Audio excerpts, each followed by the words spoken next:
안녕하세요. 오늘도 여러분의 성공적인 배팅을 위하여 열심히 분석하는 승부살이 전룡입니다.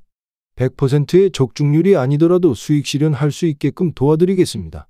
조합픽은 스포츠 가족방에서 안내드리고 있습니다.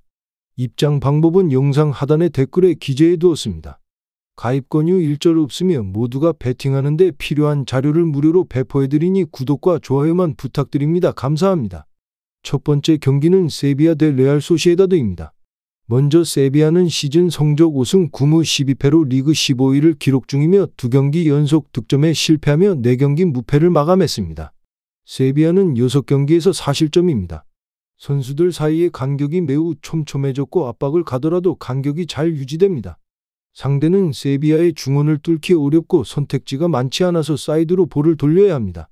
키케 플로레스 감독의 압박 전술이 제대로 먹혔고 전방에서 공을 가진 선수를 에워싸는 형태의 압박도 수준급입니다. 키케 플로레스 감독은 2명의 중앙 미드필더가 수비를 지원하는 시스템을 사용합니다. 이번 경기는 시스템이 깨질 수 있습니다. 지브릴 소우가 경고 누적으로 결장하고 중앙 미드필더로 출전할 수 있는 아구메, 호르단, 구델이 결장한다. 수말의 홀로 3선을 지켜야 합니다. 역삼각형 형태의 중원에서 메잘라 역할을 하는 미드필더 2명이 종적으로 많이 뛰어줘야 합니다. 다음 소시에다드는 시즌 성적 10승 10무 6패로 리그 7위를 기록 중이며 지난 수요일 승부차기 끝에 마요르카에 패하며 코파델레이 4강에서 탈락했습니다. 수요일에 120분 연장 혈투를 치르면서 선수들이 지쳤는데 소시에다드는 다음 주 수요일에 파리와의 챔피언스리그 16강 2차전을 치러야 합니다. 이번 경기에서 주전들이 출전하기가 부담스럽습니다. 알과실 감독이 코파델레이 결승 진출을 우선 목표로 잡고 지난 경기 오야르샤발과 티어니까지 출전시켰지만 결국 탈락했습니다. 일거양득을 노리다가 일거양실이 되어버린 잔혹한 현실을 마주했습니다. 알과실 감독은 기자회견에서 베커와 오야르샤발의 결장 소식을 발표했고 이번 경기 쿠보까지 결장할 수 있습니다.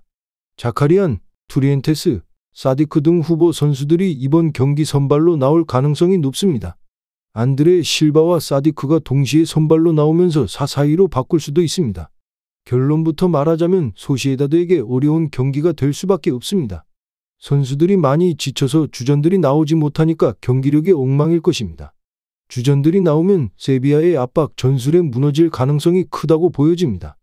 알과실 감독이 이 부분을 정확하게 인지하고 있기 때문에 주전들을 아끼려는 판단을 한 것으로 보입니다. 소시에다드의 주전 공격수들 전원 결장할 가능성이 높은데 세비야가 이길만 합니다. 세비야의 승리를 추천드립니다. 두 번째 경기는 우디네세 대 살레르니타나입니다. 먼저 우디네세는 홈 경기 승률 38% 3-5-1-1 포메이션으로 경기를 소화해 나갈 것으로 보이고 주전 수비수 크리스텐센이 직전 경기 퇴장 징계로 인해 수비 조직에 문제가 발생되었습니다. 공격 전개 시 루카하고 토뱅을 활용한 공격 루트를 통해서 득점 찬스를 생산해 나갈 것으로 보입니다. 백업 자원인 에보셀의 활약 여부 역시도 이번 경기의 중요한 키포인트가 될 것으로 예상됩니다. 다음 살레르니타나는 원정 경기 승률 21% 3-4-3 포메이션으로 경기를 진행해 나갈 것으로 보이고 카스타노스하고 바이스만을 중심으로 공격 패턴을 준비해서 득점포를 가동해 나갈 것으로 예상됩니다. 백업 자원인 바시치의 활약 여부 역시도 중요한 관건이 될 것으로 보입니다. 결론부터 말하자면 객관적인 전력면에서 홈팀이 우위를 점하고 있긴 하지만 주전 수비수 크리스텐센이 직전 경기 퇴장 징계로 인해 이번 경기의 결장이 확정되었기 때문에 홈팀 수비 조직에 불안 요소가 발생되었습니다. 반면에 원정팀 살레르니타나는 바이스만, 카스타노스, 칸드레바 등 주전 자원이 모두 총출동할 수 있는 상황입니다. 이 경기는 과감하게 원정팀의 우세 속에서 언더 가능성을 주목해봅니다. 언더를 추천드립니다. 세 번째 경기는 우니온 베를린 대 도르트문트입니다. 먼저 우니온 베를린은 시즌 성적 7승 4무 12패로 리그 14위를 기록 중이며 후반기 8경기 3승 3무 2패로 전반기와 달라진 모습을 보여주기 시작했습니다. 고젠스는 핵심 선수이며 윙백과 윙어를 모두 소화할 수 있는 선수고 이번 시즌 팀에서 가장 많은 득점을 터뜨린 선수입니다. 역습에 있어서 정말 중요한 선수고 공격수인 폴란트나 홀러바우보다 득점력이 좋습니다. 공격진의 에이스라고 볼 수 있는데 이번 경기 그가 결장하면서 왼쪽 측면에서 효과적인 공격이 불가능해졌고 세트피스 위협도 어려워졌습니다. 잔류를 위해 선택한 방법이지만 유니온 베를린의 수비 축구는 너무 지루합니다.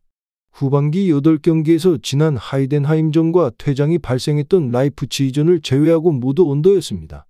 도르트문트전도 공격 작업을 포기하고 세트피스와 역습 한 방을 노리는 전원 수비 전술을 꺼낼 것입니다.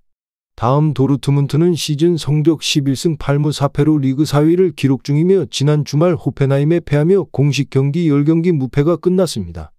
이번 시즌 원정에서 11경기 4승이며 겨우 4번 이겼고 무승부만 6번입니다. 감독의 전술 부재가 가장 큰 문제인데 테어지치 감독은 B클럽의 감독으로서 부족하다는 평가를 받아왔습니다. 보통 원정 경기는 상대에게 주도권이 있기 때문에 분위기를 읽는 능력이 필요합니다. 하지만 테어지치 감독은 부분 전술이 없는 무색무취의 남자인데 용병술도 부족합니다. 테어지치 감독이 욕을 먹는 가장 큰 이유가 바로 공격 전술 때문입니다. 롱패스를 활용하는 역습이 주요 패턴인데 이 전술이 역습 축구하는 팀에게 먹히지 않습니다. 특히 유니온 베를린은 수비를 뒤로 물리고 전원 수비를 시도하는 팀입니다. 심지어 풀백까지 올려서 빌드업 구조를 잡기 때문에 역습에 더욱 대비해야 됩니다. 결론부터 말하자면 전술 구조만 보면 도르트문트가 위험해 보입니다. 로이스, 찬스, 브란트 같은 플레이메이커 유형의 선수들을 가지고 속공 찬스를 만들려고 노력하는 도르트문트는 공중볼 싸움을 이길 수 없어서 유니온 베를린에게 상성에서 밀립니다. 유니온 베를린은 홈에서 도르트문트 상대로 4경기 3승 1패인데 상성을 무시할 수 없습니다. 유니온 베를린 프랜 승리를 추천드립니다. 마지막 경기는 마인츠 대 메넨글라트바흐입니다. 먼저 마인츠는 리그 17위를 기록 중이며 힘겨운 강등권 탈출을 이어가고 있습니다. 15위 보험과는 10점 차이로 격차가 크지만 16위 쾰른엔 단 2점 뒤져 있어 언제든 순위를 뒤집을 가능성이 충분합니다. 지난주 레버쿠젠과의 맞대결에서 1대2로 패한 마인츠는 비록 패하기는 했으나 올 시즌 무패의 레버쿠젠을 상대로 밀리지 않는 경기력으로 가능성을 보였습니다. 특히 해당 경기에서 선발 출전한 이재성은 맹활약하면서 팀 내 최고 평점과 함께 전체 22명 중 4번째로 높은 평점을 기록하기도 했습니다. 올 시즌 리그에서 2골을 기록한 이재성은 메넨글라트바흐를 상대로도 선발 출전할 전망입니다. 가장 최근 치른 홈 경기인 지난 22라운드 아우크스부르크전에서 승리했다는 점 역시 마인츠의 좋은 요소입니다. 올 시즌 승리를 거둔 2경기가 모두 홈에서 열렸기에 마인츠는 돌아오는 메넨글라트바흐와의 맞대결에서 첫 홈 연승을 노릴 것으로 보입니다. 다음 메넨글라트바흐는 리그 12위를 기록 중이며 지난 23라운드 경기에서 보훔을 꺾고 리그 6경기 만에 승점 3점을 챙겼습니다. 보훔전 이전 5경기에서 2무 3패에 그치며 부진했던 메넨글라트바흐는 보훔전에서 5골을 몰아치며 분위기를 끌어올렸습니다. 올 시즌 6승을 기록한 메넨글라트바흐가 아직 연승 기록이 없다는 점 역시 주목할 만합니다. 메넨글라트바흐가 마인츠를 상대로 승리하게 된다면 시즌 첫 연승을 기록할 수 있습니다. 한편 공격수 알라산 플레가 부상으로 여전히 뛰지 못한다는 점은 불안 요소입니다. 플레는 올 시즌 팀 내 최다 득점을 기록 중입니다. 결론부터 말하자면 지난 리그 6경기 중 4경기에서 패배한 마인츠를 상대로 메넨글라트바흐가 원정 승리를 거둘 것으로 예상됩니다. 메넨글라트바흐는 지난 경기에서 5골을 기록하는 등 날카로운 경기력을 보였습니다. 메넨글라트바흐의 승리를 추천드립니다. 전체적으로 추천은 드리지만 조합픽을 원하신다면 구독과 좋아요 눌러주시면 감사합니다. 배팅하시는데 도움이 되셨다면 구독과 좋아요 부탁드립니다. 영상 시청해주셔서 감사합니다.